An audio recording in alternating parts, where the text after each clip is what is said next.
अस्सलाम वालेकुम, सत श्री अकाल जी। उम्मीद करना कि सारे ठीक हो। अच्छा जी, माशाल्लाह एक और स्टूडेंट पास होए ने मोहम्मद मुस्तफा भाई ने जीरो गलती नाल इन्हें अपनी थ्योरी पास की जी। तुहानू बहुत बहुत मुबारक होवे। ते बाकी जेडे स्टूडेंट ने थ्योरी पास कर ਲਈ है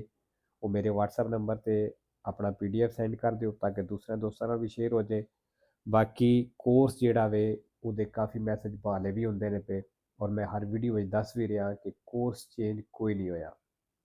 कुछ भी चेंजिंग नहीं हुई। ਜਦੋਂ ਕੋਰਸ ਚੇਂਜ ਹੋਵੇਗਾ ਕੁਛ ਟਾਈਮ ਸਾਨੂੰ ਪਹਿਲਾਂ ਪਤਾ ਚੱਲ ਜਾਏਗਾ। ਇਸ ਤਰ੍ਹਾਂ ਤੇ ਹੋ ਨਹੀਂ ਸਕਦਾ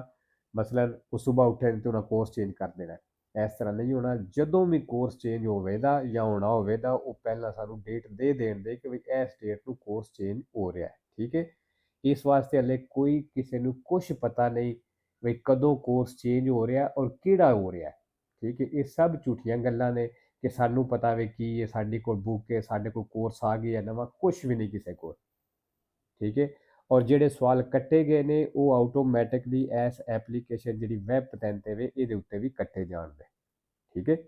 ਤੇ ਟੈਨਸ਼ਨ ਫ੍ਰੀ ਹੋ ਕੇ ਆਪਣੀ ਜਿਹੜੀ ਤਿਆਰੀ ਕਰੋ, ਆਪਣਾ ਟਾਈਮ ਵੀ ਬਚਾਓ ਔਰ ਆਪਣੇ ਪੈਸੇ ਵੀ ਬਚਾਓ। ਇਸ ਵਾਸਤੇ YouTube ਜਿਹੜਾ ਵੀ YouTube ਚੈਨਲ, ਮੈਂ ਨਹੀਂ ਆਂਦਾ ਕਿ ਤੁਸੀਂ ਇਸ ਤੋਂ ਕਰੋ, ਇਹ ਵੇ ਜਾਂ ਕੋਈ ਹੋਰ ਹੈ, ਜਿੱਥੋਂ ਤੁਹਾਨੂੰ ਸਮਝ ਆਉਂਦੀ ਹੈ ਉੱਥੋਂ ਕਰੋ, क्योंकि एक सहूलत मौजूद है वह फायदा चुको। ठीक है जी, चलो जी पहला सवाल वेख लें। पनेलियां तुसां वेख लिया ने, उत्ते वाली पनेलो मीटर में फासला दस रही है, थले वाली किलोमीटर में डिस्टेंस दस रही है। ठीक है जी, दोवें डिस्टेंस दस रही है। Il pannello integrativo raffigurato è il pannello दिखाई गई है indica ये दस रही है la pendenza di una strada, कहते एक सड़क का pendenza दस रही मतलब उतराई चढ़ाई जी है वो दस रही है। फालसो। दूसरा, su una strada a doppio senso di marcia, ਕਹਿੰਦਾ doppio senso ਸੜਕ ਦੇ ਉੱਤੇ per svoltare a sinistra ਖੱਬੇ ਮੁੜਨੇ ਦੇ ਲਈ occorre inserirsi ਜ਼ਰੂਰੀ ਹੈ ਐਂਟਰ ਹੋਣਾ nelle corsie ਉਹਨਾਂ ਕੁਰਸੀਆਂ ਦੇ ਵਿੱਚ che consentono ਜਿਹੜੇ ਇਜਾਜ਼ਤ ਦਿੰਦੇ ਨੇ di proseguire in tale direzioni ਉਸ ਡਾਇਰੈਕਸ਼ਨ ਦੇ ਵੱਲ ਜਾਣੇ ਦੀ। ਵੇਰੋ ਜੀ। तीसरा, la sosta è consentita, ਕਹਿੰਦਾ ਸੋਸਤੇ ਦੀ ਇਜਾਜ਼ਤ ਹੈ negli spazi riservati ਉਸ ਜਗ੍ਹਾ ਦੇ ਵਿੱਚ ਜਿਹੜੀ ਰਿਜ਼ਰਵ ਹੈ alla fermata fermate ਦੇ ਲਈ ਉਹ alla sosta dei veicoli ਜਾਂ ਗੱਡੀਆਂ ਦੇ ਸੋਸਤੇ ਦੇ ਲਈ। ਕਿਹੜੀਆਂ ਗੱਡੀਆਂ ਦੇ? per persone invalide ਜਿਹੜੀਆਂ ਅਪਾਹਜ ਬੰਦਿਆਂ ਵਾਸਤੇ ਹੁੰਦੀਆਂ ਨੇ। perché di breve durata ਜੇ ਕਹਿੰਦਾ ਥੋੜੇ ਟਾਈਮ ਵਾਸਤੇ ਹੋਵੇ ਤੇ ਫਾਲਤੂ ਜਿਹੜੀ ਜਗ੍ਹਾ ਰਿਜ਼ਰਵ ਹੁੰਦੀ ਹੈ ਉੱਥੇ ਤੁਸੀਂ ਸੋਸਤਾ ਨਹੀਂ ਕਰ ਸਕਦੇ। 4 number, i guanti ad uso motociclistico ਜਿਹੜੇ ਮੋਟਰਸਾਈਕਲ ਦੇ ਇਸਤੇਮਾਲ ਵਾਲੇ ਗਲਵਜ਼ ਨੇ coprono anche il gomito, ਕਹਿੰਦਾ ਇਹ ਕੋਣੀ ਅਰਕ ਨੂੰ ਵੀ ਕਵਰ ਕਰ ਲੈਂਦੇ ਨੇ per proteggere meglio ਚੰਗੀ ਤਰ੍ਹਾਂ ਹਿਫਾਜ਼ਤ ਕਰਨੇ ਦੇ ਲਈ in caso di caduta ਜਦੋਂ ਗਿਰਦੇ ਹੋ। ਫਾਲਤੂ ਜਿਹੜੇ ਗਲਵਜ਼ ਹੁੰਦੇ ਨੇ ਉਹ ਕੋਣੀ ਤੱਕ ਨਹੀਂ ਹੁੰਦੇ। ਠੀਕ ਹੈ, ਗੋਮਿਤੋ ਆਖਦੇ ਨੇ ਕੋਣੀ ਨੂੰ, ਅਰਕ। 5 number, se un infortunato dalla strada ਜੇ ਸੜਕ ਦੇ ਉੱਤੇ ਇੱਕ ਜ਼ਖਮੀ ਹੈ ha riportato ਦੱਸ ਰਿਹਾ fratture agli arti ਵੀ ਹੱਡੀ ਟੁੱਟ ਗਈ ਹੈ bisogna bloccarglielo e subito dopo, ਕਹਿੰਦਾ bloccarglielo ਕਰੋ ਮਤਲਬ ਉਹਨੂੰ ਬੰਨੋ ਉਸ ਹੱਡੀ ਨੂੰ, ਇਹ subito dopo ਤੇ ਫੌਰਨ ਬਾਅਦ ਵਿੱਚ se necessario ਅਗਰ ਜ਼ਰੂਰੀ ਹੋਵੇ attuare le normali misure anti shock ਵੀ ਉਹਦਾ anti shock ਚੈੱਕ ਕਰੋ ਜੀ ਉਸ ਬੰਦੇ ਨੂੰ ਸ਼ੌਕ ਤੇ ਨਹੀਂ ਲੱਗ ਗਿਆ, ਕਹਿੰਦਾ ਇਹ ਚੈੱਕ ਕਰੋ। ਵੇਰੋ ਜੀ। ਅੱਛਾ ਜੀ, ਥੋੜ੍ਹੀ ਜਿਹੀ ਪ੍ਰੋਬਲਮ ਆ ਰਹੀ ਹੈ ਜਿਹੜੀਆਂ ਮੈਂ ਥੱਲੇ ਲਾਈਨਾਂ ਲਾਉਂਦਾ, ਕਿਉਂਕਿ ਜਦੋਂ ਮੈਂ ਪੜ੍ਹਨਾ ਥੱਲੇ ਲਾਈਨ ਲਾਉਂਦਾ ਤੇ ਉਹ ਲਾਈਨ ਕਈ ਦਫਾ ਪਹਿਲਾਂ ਲੱਗ ਜਾਂਦੀ ਹੈ ਤੇ ਲਫ਼ਜ਼ ਜਿਹੜਾ ਮੈਂ ਬੋਲਣਾ ਉਹ ਬਾਅਦ ਵਿੱਚ ਆਉਂਦਾ ਜਾਂ ਕਈ ਦਫਾ ਹੁੰਦਾ ਹੈ ਕਿ ਲਫ਼ਜ਼ ਪਹਿਲਾਂ ਬੋਲ ਦੇਣਾ ਤੇ ਲਾਈਨ ਬਾਅਦ ਵਿੱਚ ਲੱਗਦੀ ਹੈ। ਠੀਕ ਹੈ, ਉਹ ਥੋੜ੍ਹਾ ਜਿਹਾ ਇਸ਼ੂ ਆ ਰਿਹਾ ਤੇ ਇਸ ਚੀਜ਼ ਨੂੰ ਥੋੜ੍ਹਾ ਹੋਰ ਚੈੱਕ ਕਰ ਲੈਣਾ, ਜਿਹੜਾ ਨਹੀਂ ਐਡਜਸਟ ਕਰ ਲੈਣਾ। 6 ਨੰਬਰ ਜੀ, ਆਲਤਰੀ ਪੈਰੀਕੁਲੇ ਦਾ ਨਿਸ਼ਾਨ ਆ ਗਿਆ। Il segnale raffigurato preannuncia ਨਿਸ਼ਾਨ ਦੱਸ ਰਿਹਾ ਹੈ un tratto di strada ਇੱਕ ਸੜਕ ਦਾ ਹਿੱਸਾ in cattivo stato ਬੁਰੀ ਹਾਲਤ ਵਿੱਚ ਉਹ ਜਾਂ con pavimentazione irregolare ਜਾਂ ਜਿਹੜਾ pavimentazione ਵੇ ਫਰਸ਼ ਜਿਹੜਾ ਹੈ ਮਤਲਬ ਸੜਕ ਜਿਹੜੀ irregolare ਖਰਾਬ ਹੈ। ਫਾਲਸੋ ਜੀ, ਇਹ ਖਰਾਬ ਦਾ ਨਹੀਂ ਦੱਸਦਾ। 7 ਨੰਬਰ ਜੀ, ਮੋਟਰਸਾਈਕਲਾਂ ਦਾ ਚੱਲਣਾ ਮਨਾ ਹੈ, ਕੋਈ ਵੀ ਮੋਟਰਸਾਈਕਲ ਹੈ ਉਹਦਾ ਚੱਲਣਾ ਮਨਾ ਹੈ। Il segnale raffigurato ਵਾਲਾ ਨਿਸ਼ਾਨ ਦਿਖਾਇਆ ਗਿਆ ਹੈ ਇਹ un segnale di pericolo, ਕਹਿੰਦਾ ਹੈ ਖਤਰੇ ਦਾ ਨਿਸ਼ਾਨ ਹੈ। ਫਾਲਸੋ। 8 ਨੰਬਰ ਨਿਸ਼ਾਨ ਤੁਸੀਂ ਵੇਖ ਲਿਆ ਜੀ, ਸੈਂਟਰ ਦੇ ਵਿੱਚ ਕੰਟੀਨਿਊ ਲਾਈਨ ਹੈ। ਠੀਕ ਹੈ,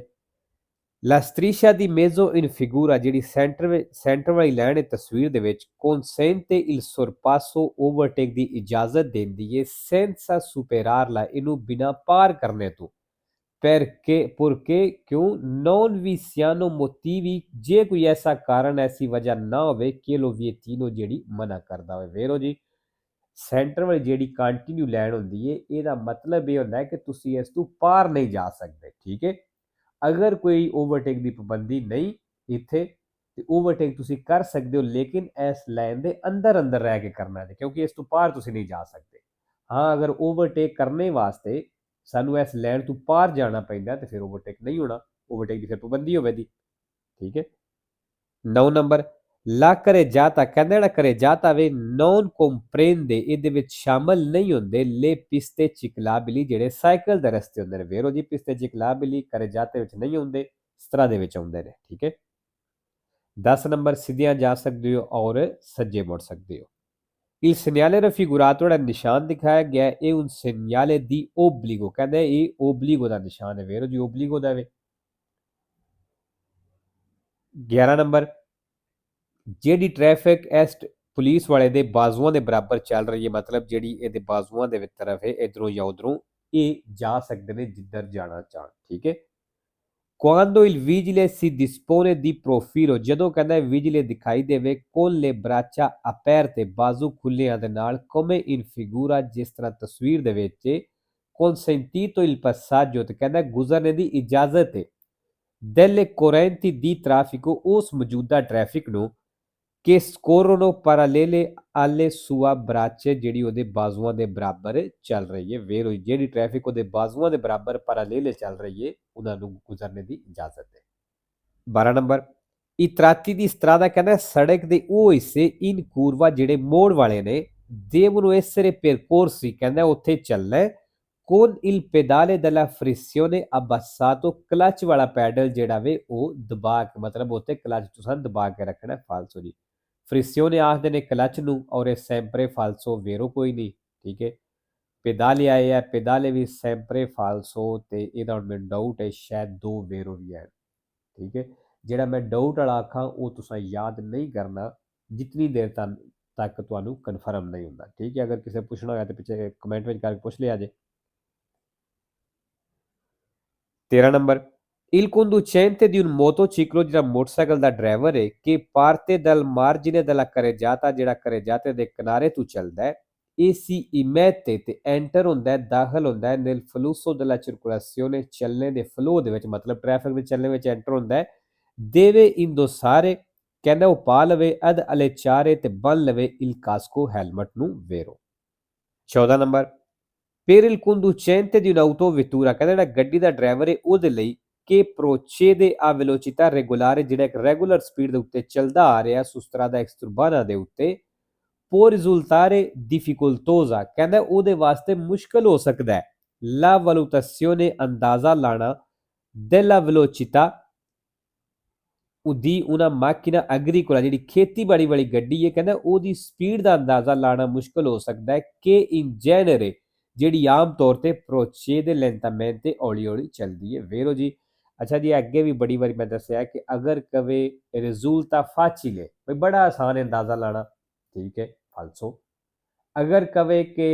ਰਿਜ਼ulta difficile ਬਈ ਮੁਸ਼ਕਲ ਹੈ ਅੰਦਾਜ਼ਾ ਲਾਣਾ ਫਿਰ ਵੇਰੋ ਠੀਕ ਹੈ 15 number La patente di categoria B1 ਜਿਹੜਾ B1 ਕੈਟੇਗਰੀ ਦਾ ਲਾਇਸੈਂਸ ਹੈ abilita a condurre i quadricicli ਕਹਿੰਦਾ ਇਹ ਕੁਆਦਰੀਚਿਕਲੀ ਚਲਾਉਣ ਦੇ ਵੀ ਕਾਬਲ ਹੈ ਮਤਲਬ ਇਹਦੇ ਨਾਲ ਕੁਆਦਰੀਚਿਕਲੀ ਵੀ ਤੁਸੀਂ ਚਲਾ ਸਕਦੇ ਹੋ ਨੌਨ ਲਜੇਰੀ ਜਿਹੜੀਆਂ ਨੇ ਕੋਨ ਮਨੂਬਰੀਓ ਜਿਹੜੀਆਂ ਹੈਂਡਲ ਦੇ ਨਾਲ ਹੁੰਦੀਆਂ ਨੇ ਵੇਰੋ ਜੀ ਇਹਦੇ ਨਾਲ ਚਲਾ ਸਕਦੇ ਹੋ ਅੱਛਾ ਜੀ ਇਤਨਾ ਹੀ ਬੜਾ ਇਸਕੇ ਦਾ ਕਿਉਂਕਿ ਥੋੜੀ ਮੇਰੇ ਵਾਸਤੇ ਵੀ ਆਸਾਨੀ ਹੋ ਜਾਂਦੀ ਹੈ ਇੱਕ ਪੂਰਾ 3 ਸਵਾਲਾਂ ਦੀ ਵੀਡੀਓ ਬਣਾਉਣਾ ਇੱਕ ਤਾਂ ਲੰਬੀ ਹੋ ਜਾਂਦੀ ਹੈ ਫਿਰ ਐਡਿਟ ਕਰਨ ਵਿੱਚ ਟਾਈਮ ਲੱਗਦਾ ਹੈ ਤੇ ਥੋੜੀ ਇੰਜ ਮੇਰੇ ਵਾਸਤੇ ਆਸਾਨੀ ਹੋ ਜਾਂਦੀ ਹੈ ਤੇ ਚਲੋ ਇਨਸ਼ਾਅੱਲਾ ਬਾਕੀ ਹਾਂਜੀ ਤੇ ਜਿਸ ਸਟੂਡੈਂਟ ਦੀਆਂ ਗਲਤੀਆਂ ਨਹੀਂ ਘਟ ਰਹੀਆਂ ਉਹ ਆਰਗੂਮੈਂਟ ਹੀ ਕਰੇ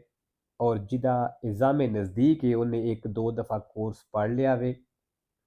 ਠੀਕ ਹੈ ਉਹ ਇਸ ਤਰ੍ਹਾਂ ਕਰੇ ਜਿਤਨਾ ਉਹਦੇ ਕੋਲ ਟਾਈਮ ਹੈ ਫਾਰ ਐਗਜ਼ਾਮਪਲ ਸਵੇਰ ਦੇ ਟਾਈਮ ਵਿਹਲਾ ਹੁੰਦਾ ਹੈ ਤੇ ਸਵੇਰ ਦੇ ਟਾਈਮ ਉਹ ਪਹਿਲੇ ਚੈਪਟਰ ਤੋਂ ਆਰਗੂਮੈਂਟ ਸ਼ੁਰੂ ਕਰ ਲਵੇ ਫਿਰ ਸੈਕੰਡ ਟਾਈਮ ਕਿਧਰੇ ਸੈਂਟਰ ਦੇ ਵਿੱਚੋਂ 13ਵੇਂ 14ਵੇਂ ਚੈਪਟਰ ਤੋਂ ਸ਼ੁਰੂ ਕਰ ਲਵੇ ਨਾਲ ਆਰਗੂਮੈਂਟ, ਠੀਕ ਹੈ। ਫਿਰ ਅੱਗੇ ਜਾ ਕੇ ਜਿਹੜਾ ਲਾਸਟ ਟਾਈਮ ਹੈ ਸ਼ਾਮ ਦੇ ਟਾਈਮ ਨੂੰ ਕਿਧਰੇ ਆਪਣੇ 20-21 ਨੰਬਰ ਚੈਪਟਰ ਤੋਂ ਸ਼ੁਰੂ ਕਰ ਲਵੇ, ਉਹ ਉੱਥੋਂ ਆਰਗੂਮੈਂਟ ਕਰੇ। ਇਸ ਤਰ੍ਹਾਂ 3 ਹਿੱਸਿਆਂ ਵਿੱਚ ਡਿਵਾਈਡ ਕਰ ਲਵੇ। ਅਗਰ ਥੋੜਾ ਟਾਈਮ ਹੁੰਦਾ ਤਾਂ ਫਿਰ 2 ਹਿੱਸਿਆਂ ਵਿੱਚ ਡਿਵਾਈਡ ਕਰ ਲਵੇ ਤੇ ਆਰਗੂਮੈਂਟ ਜ਼ਰੂਰ ਕਰੋ, ਕਿਉਂਕਿ ਗਲਤੀਆਂ ਘਟਾਉਣੇ ਦਾ ਇਹ ਇੱਕੋ ਹੀ ਤਰੀਕਾ ਹੈ ਕਿ ਆਰਗੂਮੈਂਟ ਕਰੋ ਤੇ ਗਲਤੀਆਂ ਤੁਹਾਡੀਆਂ ਆਪਣੇ ਆਪ ਘਟ ਜਾਣਗੀਆਂ, ਠੀਕ ਹੈ।